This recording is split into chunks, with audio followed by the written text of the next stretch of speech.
ساعات كتير الطبيعة بتضحك علينا، بتورينا حاجات مش موجودة في الحقيقة. مثلا الحيوانات بتستخدم ألوانها عشان تهرب من المفترسين أو عشان تجذب الجنس الآخر. كمان ساعات احنا البشر بنتخدع بالألوان بتاعت الحيوانات دي. ازاي؟ تعالوا نشوف.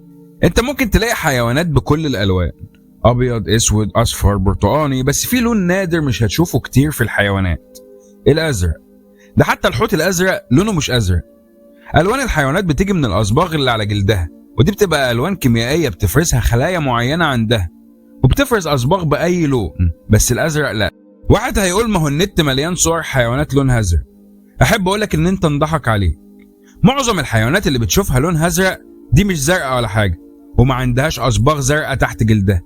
كل ما في الأمر إن عندها طريقة تخدع بيها عينيك وتتلاعب بالضوء وتظهر بلون أزرق مش بتاعها. الحيوانات الزرقاء اللي أنت تعرفها في الحقيقة لونها مش أزرق. خد عندك مثلا دي فراشة اسمها مورفومينيلوس. ده أحسن مثال لحيوان بيشتغلنا وعامل نفسه أزرق بس هو مش أزرق، وكل التركية تكمن في تفاعل جناحاته مع الضوء. بنفس الطريقة اللي المنشور الثلاثي بيفرق الضوء، جناح الفراشة دي فيها كريستالات صغيرة جدا بتفرق الضوء بنفس الطريقة، وبتكنسل كل الألوان وتعكس الأزرق. بس لو بصيت عليها من أكتر من زاوية هيظهر ألوان تانية غير الأزرق. ولو حطيت نقطة كحول على جناحها اللون الأزرق هيروح، ولما الكحول ينشف هيرجع أزرق تاني.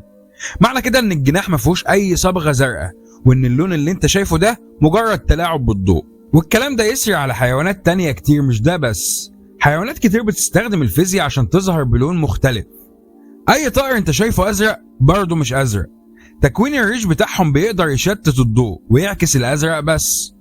نفس الكلام مع السمك. تقريبا كل السمك الأزرق ما عندوش صبغة زرقاء. أقل من 1% من الحيوانات الزرقاء هي اللي فعلا لونها أزرق وعندها صبغة زرقاء في جلدها أو ريشها، وال1% دي نادرة جدا.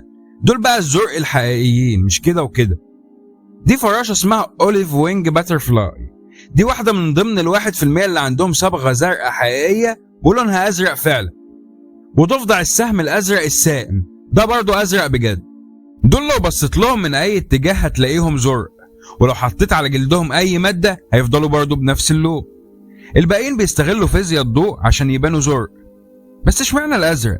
ليه مش الأسود ولا الأحمر؟ يمكن عشان المفترسين يفكروا إنه سائم، أو يمكن عشان يجذب الجنس الآخر للتزاوج، يمكن عشان الصبغة الزرقاء نادرة وعايز يبان مميز عن الباقيين. وندرة اللون الأزرق ما وقفتش بس عند الحيوانات. مفيش فاكهة ولا خضار لونهم أزرق، وأقل من 10% بس من الورد لونه أزرق. حتى السماء والبحر اللي معظمنا مفكرهم زرق بيظهروا بس باللون الأزرق عشان فيزياء انكسار الضوء.